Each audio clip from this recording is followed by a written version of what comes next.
Our next presentation is the Statewide Community Award recognizing an organization that has reached across our state to improve the quality of life for Oklahoma as well as its future generations. To present this year's award honors, I'm honored to introduce two people who have helped craft the leadership of Leadership Oklahoma. In 2020, LOK broke with tradition and honored two distinguished graduates, each serving on their own, but together they have made an immeasurable impact on our state. Clayton Taylor was one of the 6 founding members of Leadership Oklahoma, so we have much to thank you for, Clayton, as to why we're here tonight. Clayton is a member of Class 3, or is still a member of Class 3, right? Not was a member, but is still a member, right, and is also a lifetime member. He currently serves as president of the Taylor Group. Marnie Taylor has been a champion of nonprofit community in Oklahoma, serving on over 30 boards, wow, and a recipient of numerous awards for her philanthropic work. She's president and CEO of the Oklahoma Center for Nonprofits, which many of us are familiar with here tonight. Member of LOK Class 24 and lifetime member, please help me welcome Marnie and Clayton Taylor to the stage.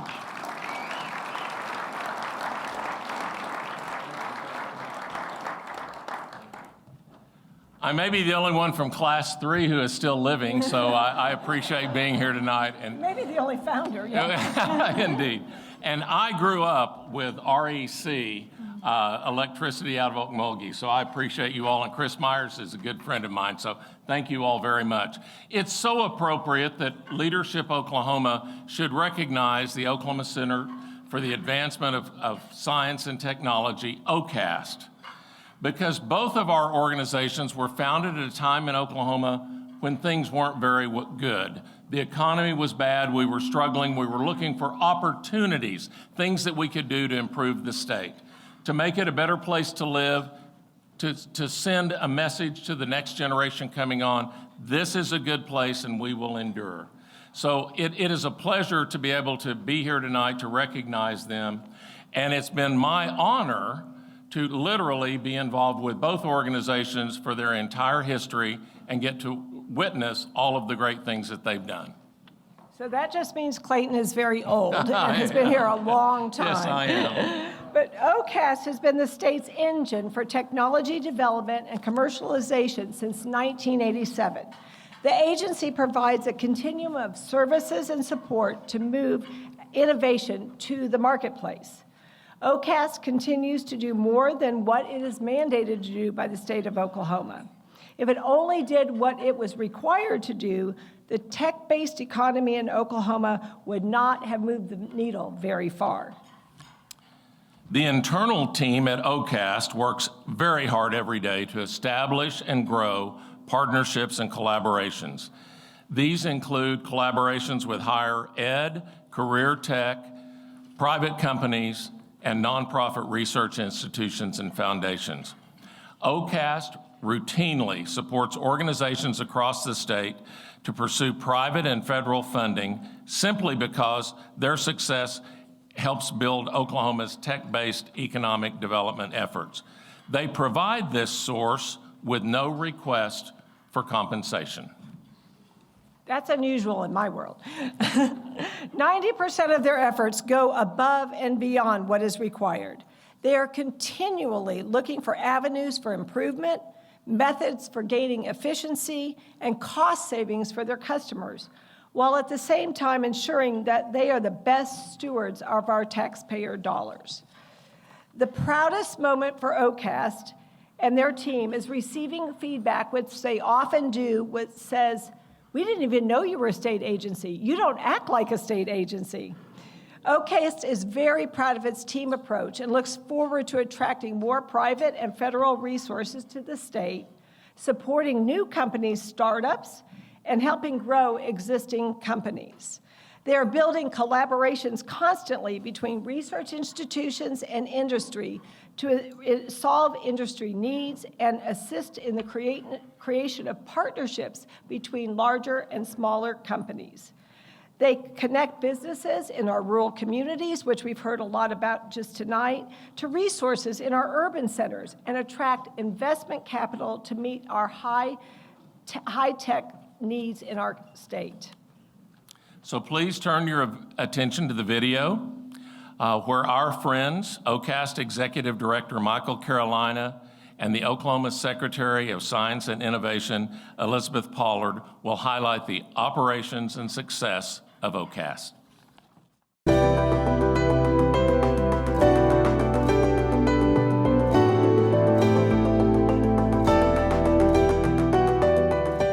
We were created by statute. We have 9 statutory programs that we operate. Some of those programs are with contractors, with our strategic partners, I2E, the Oklahoma Manufacturing Alliance, the New Product Development Center at Oklahoma State University, the Tom Love Innovation Hub at the University of Oklahoma, all coming together in what we call the Oklahoma Innovation Model. It's a public-private partnership.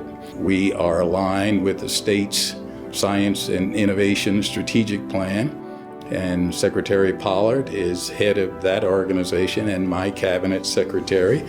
I am most impressed by the fact that OCAST has done such a successful job in setting up public-private partnerships across our state, really unifying and bringing early companies together with new innovative ideas and helping to foster those ideas and build a good early-stage economic development ecosystem. Together, we bring a good force in our state that leverages our assets in bioscience, biotechnology, aviation, defense, aerospace, and energy diversification. OCAST is a proven entity, a proven quantity in terms of creating the kinds of jobs that will keep our college graduates here in our state. Oklahomans have a pioneering spirit, I think, that becomes part of the equation and part of our ability to leverage into next generation kinds of technologies. I think there's certainly a tie between innovation, that's what we do. We are a science and innovation agency. So as we grow our capacity in science and engineering, our education will be better. Our healthcare systems will be better because we produce the kinds of jobs that result in higher per capita income. So our educational system gets better because the kinds of jobs that we focus on and create, people pay taxes on those high-paying jobs. Our average salary is about $60,000 in manufacturing. Our bioscience, biotechnology jobs, even higher paid, over $100,000. So we help to create the kinds of jobs that will support our educational system. We know that OCAST is successful because of the metrics that we track, our return on invested capital, our return on our appropriation that we get annually from the legislature. We create jobs. For every $1 invested in OCAST, we return $20 through the equation that we use to measure impact. We have invested in about 3,000 science projects over the years in the life of the agencies, and that equates to about $325 million of investment in almost 3,000 projects. The total impact of that investment of $325 million is $7 billion. Oklahoma is really great at keeping a secret about the vast resources we have. We have a very solid ecosystem of venture capital and resources available to help fund early stage businesses. OCAST has been phenomenal at helping to connect those resources to entrepreneurs and early inventors.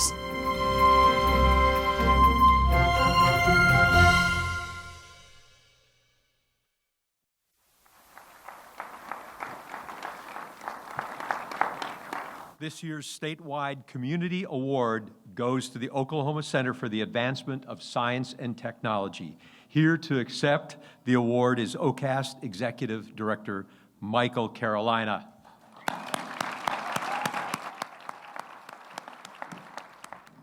Well, thank you. This is truly a milestone in OCAST history. And I understand that along with the award, I will get a walk-in, walk-up for the PGA next month. So Clayton and Marnie promised me that. Thank you, David, for that good introduction. Thank you to the tag team of Marnie and Clayton Taylor. And there's so many people to thank for these awards. When you get them, it's like the Academy Awards, you know, who do you think? So I thank my team who's sitting back here at two tables. So I'd like for my team, the OCAST team, the high-performing team of OCAST to stand and be recognized. So team, stand up. Okay.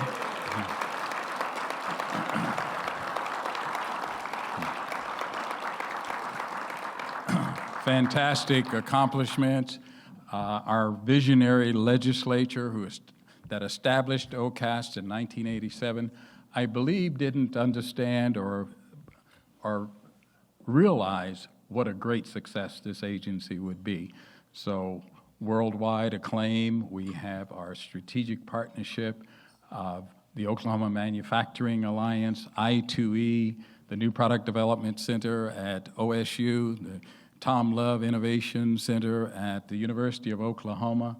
We work with economic development groups across our state.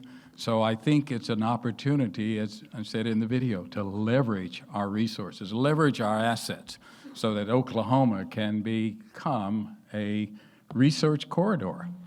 We can do that. It takes collaboration. We have collaboration going now that is very admirable and recognized between government, industry, academia, and economic development groups across the state. We're essentially in 77 counties of Oklahoma through our alliances with I2E and the Oklahoma Manufacturing Alliance and the economic development groups represented here. So we're just very pleased about this award. So our mission is to grow and diversify Oklahoma's economy. As our governor says, we can become a top 10 state. It's an aspirational goal. There's some things that we are very good at now, some things that we have an opportunity to be even better at going in the future, to establish a base of capabilities at our universities, at our regional colleges and universities, in our industries, and particularly in aerospace and defense, in bioscience and biotechnology, and in energy diversification. So if we can do that through collaboration, I think we have an outstanding opportunity to move the needle on innovation, on science, technology, entrepreneurship. As Secretary Pollard said, we can become a bastion for startup activity in our state. So I also want to recognize our Secretary of Science and Innovation, Elizabeth Pollard, who was seen in the video. And we also have sitting in the audience two members of our board, former members of our board, Brent Kiesling, who's a member of the board, Doug Branch, who was a member of our board, one of the first boards actually of OCAST, and our former board chair and current member, Dr. Thomas Kupik, who's sitting here. And so we have a lot of intersection with the Leadership Oklahoma City organization. We both are celebrating our 35 years, anniversary years, and both organizations are about leadership development, moving the needle on innovation, moving the needle on economic development. So we're happy to have that association with Leadership Oklahoma. So we are very proud to receive this award, and it's the largest trophy, I believe, that we've ever gotten. So we will display that prominently in our offices. And so thank you very much. Thank you, Leadership Oklahoma, for the recognition. And we are just ecstatic about that. So thank all of you who had input into selecting your state agency, the Oklahoma Center for the Advancement of Science and Technology, OCAST for this prestigious award. So thank you very much.